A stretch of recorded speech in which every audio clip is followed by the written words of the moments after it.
Panorama group, जो सोचता है वो करता है। आपके अपने सपनों का आशियाना। नमस्कार, स्वागत है आपका सिटी पोस्ट लाइव में। मैं हूं मुस्कान। तेजस्वी ने जो अहम बैठक था जो अपने विधायकों के साथ करनी थी, वो बैठक खत्म हो चुकी है। विधानसभा विशेष सत्र में सरकार को घेरने की तैयारी भी हो गई है। उस पर बातचीत करने के लिए हमारे साथ मौजूद हैं chief editor Shrikant Pratyush. Sir, क्या प्लानिंग हुई है?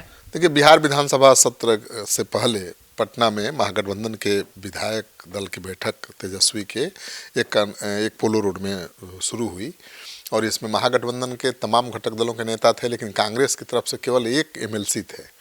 मतलब कोई कांग्रेस का बड़ा नेता नहीं था। तो बैठक में कई चीज़ों पर चर्चा हुई कि विधानसभा में किस तरह से सत्ताधारी दल को घेरना है। और सर, सवाल एक आ रहा है कि दिल्ली से पटना लौटते ही तेजस्वी यादव एक्शन में आ गए हैं। आज महागठबंधन की बैठक जो हुई है, पहले तो लग रहा था कि दिल्ली गए, कुछ बात नहीं किए, और लोग ने बताया कि दिल्ली घूमने गए हैं, टेंशन फ्री होने गए हैं। सबसे पहले तो उनका परिवार दिल्ली निकला और उसके बाद दूसरे दिन तेजस्वी भी गए। तो मीडिया से वो लगातार बचते नजर आ रहे हैं। चुनाव में हार के बाद भी उन्होंने जनता के नाम कोई संदेश नहीं दिया, कोई बयान नहीं दिया, मीडिया से मुखातिब नहीं हुए हैं। और आज भी दिल्ली से आते ही उन्होंने महागठबंधन के विधायकों की बैठक की, लेकिन मीडिया के सामने नहीं आए। तो तेजस्वी यादव चुप्पी साधे हुए हैं अब तक। आज भी एयरपोर्ट पर मीडिया वालों ने घेरा उनको और सवाल किया, लेकिन उसे अनसुना कर फ़ोन पर बात करते हुए वो गाड़ी में जाकर बैठ गए। चुनाव नतीजे के बाद पहली बार महागठबंधन के सभी विधायक एक साथ बैठे हैं। तेजस्वी यादव इस बैठक में विधानसभा सत्र के दौरान सरकार को घेरने की रणनीति पर चर्चा किए और विपक्ष की संयुक्त रणनीति को अंतिम रूप दिया। बिहार में लॉ एंड ऑर्डर पर सरकार को मजबूती से घेरने की तैयारी है, ऐसी खबर है। सर, भाई वीरेंद्र ने कहा है कि चोरी से एनडीए ने सरकार बना लिया है। अब तो विपक्ष कह ही रहा है। सीट कम होने पर आरजेडी विधायक भाई वीरेंद्र ने कहा कि विधानसभा सत्र को लेकर बैठक बुलाई गई है। अकेले आवाज़ बुलंद करने के लिए भाई वीरेंद्र ही काफ़ी है।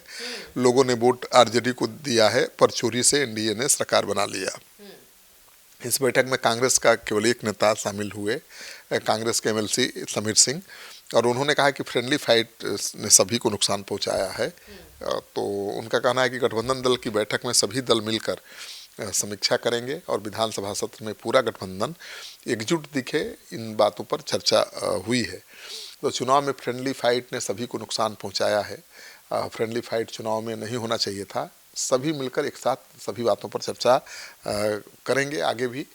तो कांग्रेस पार्टी का कोई बड़ा नेता शामिल नहीं हुआ, इसको लेकर भी सवाल उठ रहे हैं। सर, क्या महागठबंधन में अपने एजेंडा को मजबूती से रखने में तैयारी में जुट गया है?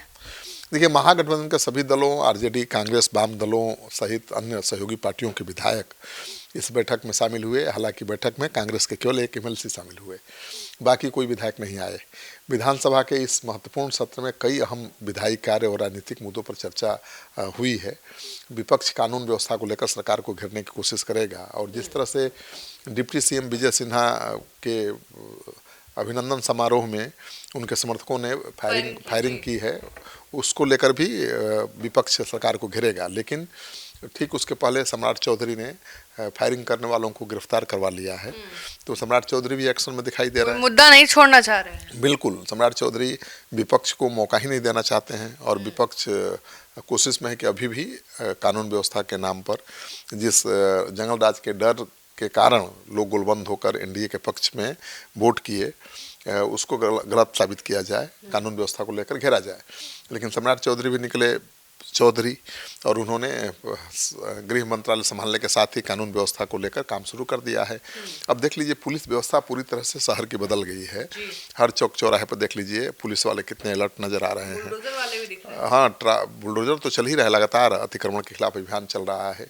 पटना शहर में आप कहीं भी घूम लीजिएगा, सड़क के किनारे कहीं भी आपको ठेला खोमचा कोई नज़र नहीं आएगा। सारे ठेला खोमचे नगर निगम वाले उठा ले गए हैं। तो सड़कें तो बहुत चौड़ी दिख रही हैं, बहुत अच्छा लग रहा है पटना। लेकिन कितने दिन तक ये व्यवस्था कायम रह पाएगी, ये सबसे बड़ा सवाल है। बोरिंग रोड में भी आज बुलडोजर चला है, ठेला खोमचा सब उठा लिए गए हैं। मुजफ्फरपुर में, समस्तीपुर में, हर जगह चल रहा है, नालंदा में। तो सम्राट चौधरी तो पूरे एक्शन में दिखाई दे रहे हैं। विधानसभा का सत्र 1 तारीख से शुरू हो रहा है, जिसमें पहले विधायकों को शपथ दिलाई जाएगी और उसके बाद कई महत्वपूर्ण विधेयक आने हैं जिस पर चर्चा होगी। तो विपक्ष तो इस बार बहुत कमज़ोर है, केवल 35 विधायक जीते हैं महागठबंधन से। तो अब किस हद तक सरकार की घेराबंदी कर पाएंगे, किस हद तक सरकार पर दबाव बना पाएंगे, ये देखना दिलचस्प होगा। तेजस्वी यादव की अग्नि परीक्षा है इस बार विधानसभा में। तो आप सुन रहे थे पूरे डिबेट को, अब देखते हैं क्या क्या जो मुद्दे हैं वो उठाए जाएंगे और कैसे उसका डिफेंड करते नजर आएगी सत्ता।